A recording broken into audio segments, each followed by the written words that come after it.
What's up, guys? I hope you are having a great day. So this encounter on my adventure to find the best bang for buck EDC blade for me brings us to viewer recommendations. The first of which is the Iridium from Kershaw. It came in a red box with nothing. It is about the perfect size for a knife, 4.5 inches on the body, 3.5 on the blade. The scales are aluminum and they feel very premium, but they're also very slidey. And I don't understand why everyone is so fixated on textureless aluminum, but it's not my favorite trait. The frame is skeletonized stainless in there. That's nice. You can see it behind this really generous backspacer that makes the knife pretty comfortable to use until your grip brings you over to this lanyard hole, which kind of jabs into you, and that's less than optimal. It obviously keeps your blades safe from getting a bunch of crap in there, and I really like a backspacer. The clip is kind of a standard deep carry, I think, though it's not really mounted super deep carry, obviously. The in and out is easy enough and it's quite strong, but since there's no leveling here, it kind of jabs you in the palm when you're holding the knife, and it's just not the most comfortable pocket clip I've held. The opening device on the Iridium is a pair of fatty thumb studs, and they work really well. Not as good as the ones on the Blur, but otherwise I like this knife a lot better, so that's a trade I'm willing to make. The blade itself is a almost symmetrical drop point. You can see there's a little more belly than spine, but it feels symmetrical, and I like that. We got this real fat pocket up here towards the tip that then leads into a really long swedge, and that gives you, you got a real pokey front. You get this little bit of weight here that helps with the open and close, and when you're rocking the knife, you can feel that. It gives you something to grab onto. It would be better if it had some jimping, but it's still pretty good. And then you get this swedge leading back here to remove some weight from the blade and give you less stock to travel through on your way down the grind.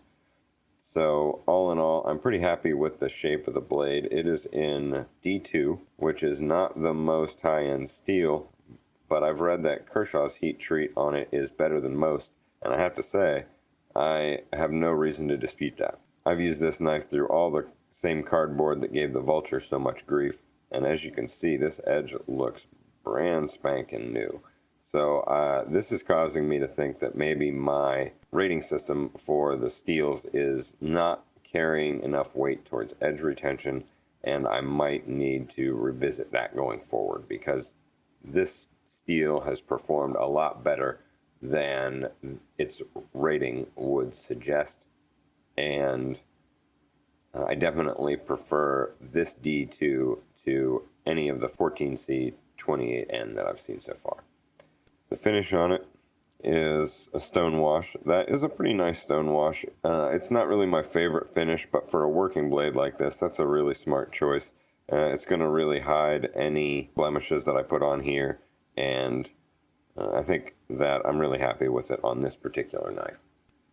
The action on the Iridium is pretty good. It's smooth, but I wouldn't call it silky. There's a little bit of that same fluff that was present in the Amicus, and consequently it gives you some of the same advantages with just a little bit of grit in there that detracts from the overall factor, I'll say, of opening it.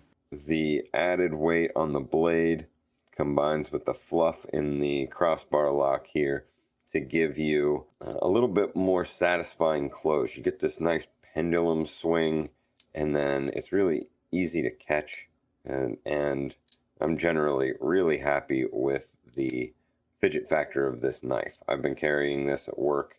I carried it for about 3 weeks, and I enjoyed it every day. It does not have the polish of some knives. The ergonomics on it are also very good. You've got this jimping right here that is perfectly spaced with the finger groove. Nice finger guard that really locks you in. And this finger groove is really comfortable here. It could have maybe a little more of a bevel leading down into it, but this nice straight rail here gives you the ability to find your grip however you want it, whatever's comfortable for the type of cut you're trying to make.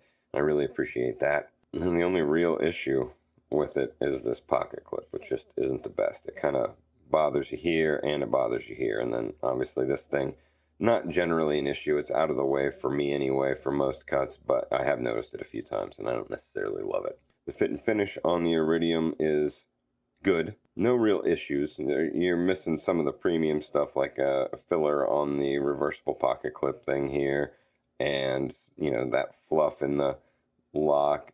It just doesn't feel necessarily super premium. However, it is certainly comfortable to use, and you can tell that every decision here was made intentionally, and I really like this knife.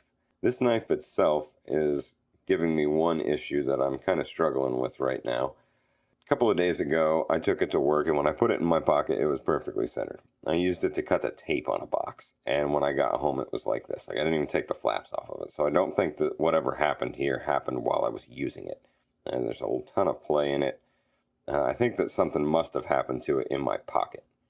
However, it's so close to the scales over there that I don't really want to use the knife anymore. So it's been retired until I can get this handled. Now, I tried to loosen the pivot and straighten it out, and the pivot stripped my admittedly pretty crappy T8. So I got a better T8, and that is threatening to strip the pivot.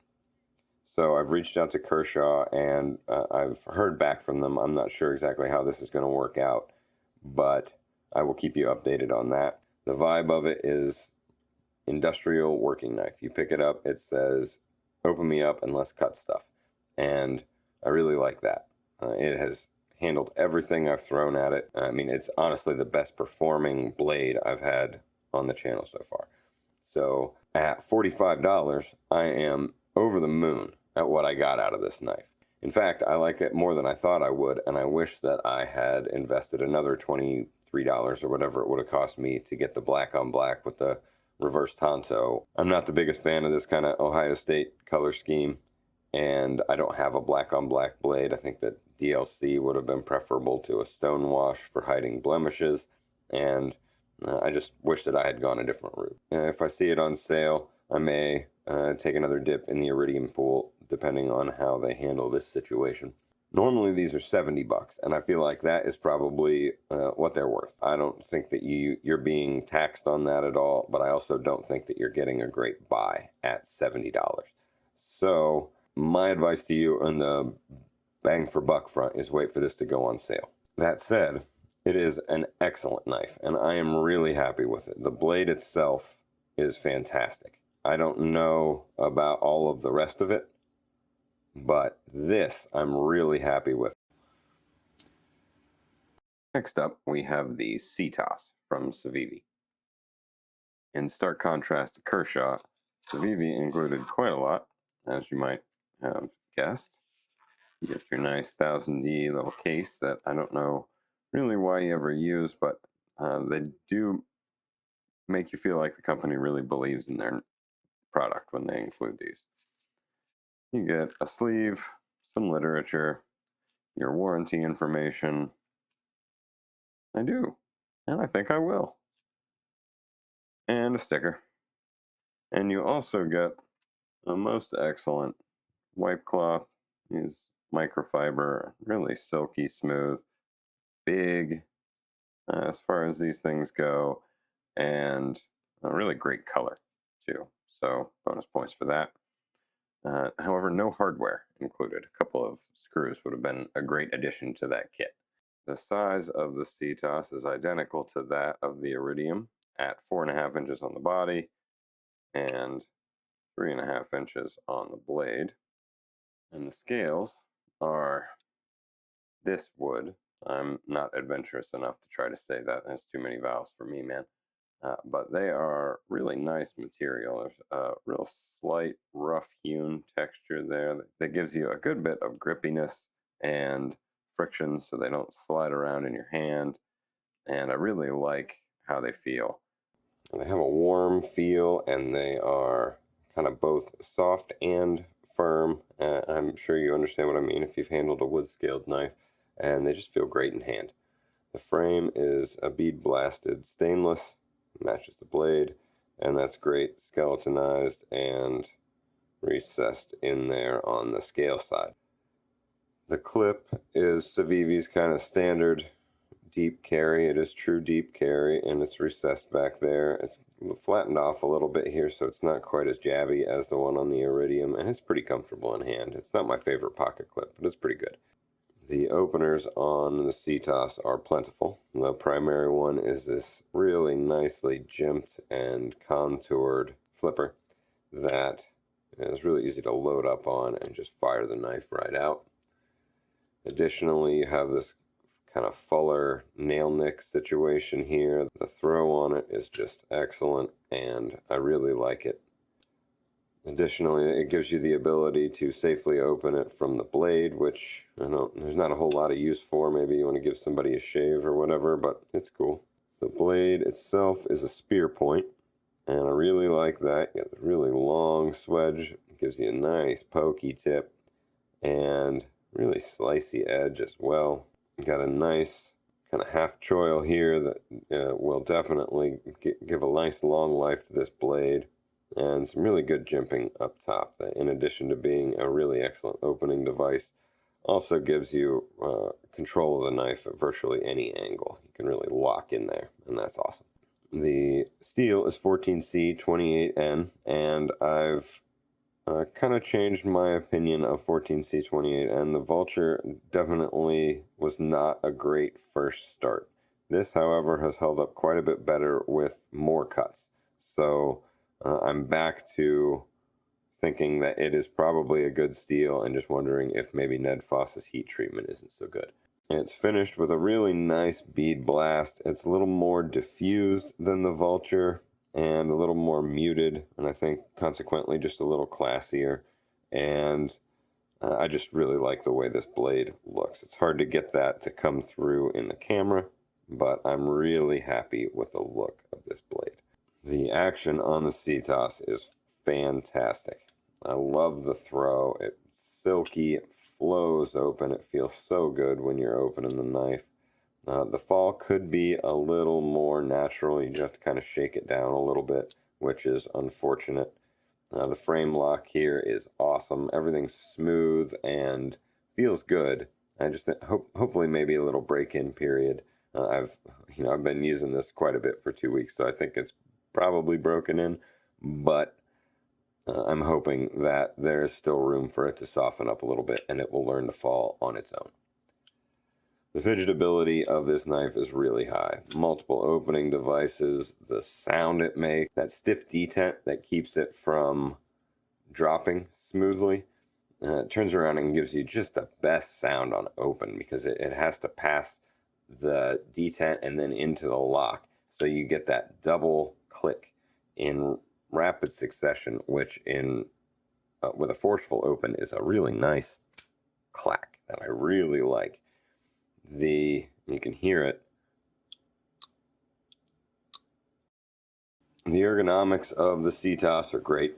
I think they're damn near perfect except for one thing. They're really super comfortable to hold once it's in hand and everything. The pocket clip, like for me anyway, kind of rolls right into my finger groove here, so I don't feel that nearly as much as I do the one on the Iridium. And the jimping here is awesome. I love the way this knife feels. The only critique I have is that the secondary opener is just a little tough to access. A little bit of a finger groove right here would have been cool. Or alternately, we could have somehow altered the grind and taken the grind right out of this plunge and just left kind of a T up here, rather than the sort of I bar here that causes us to go back up to the blade stock level. I don't know if that would even be possible, but I think that would make for an absolute banger of an opening device. Either way, main takeaway is it could be a little better access to this open, but whatever, I don't care. I love it. just would have been something that I would have liked even more than I already like this knife. The fit and finish is fantastic. We got T8s all the way around. Everything feels great in hand, really intentional. It's really well balanced, and I'm just super happy with the way this knife was put together. My only gripe is that there was no Loctite on the pivot. In the first day I had it, in the first hour I had it, I had probably popped it a good 50 or 60, 70 times. And I was like, man, that action is getting a lot better than I was expecting, a lot quicker than I was expecting. And at about 125 opens, sure enough, the action got really bad. And turns out the pivot was loose. Like, I was able to just loosen it with my finger and screw it all the way out. There was no Loctite on that. And this frame screw also was loose. No Loctite on that. I have since taken this thing apart, and there was Loctite on this screw, which is just weird. Yours maybe has the Loctite on there and was fine. Maybe the applicator was just running dry. Who knows?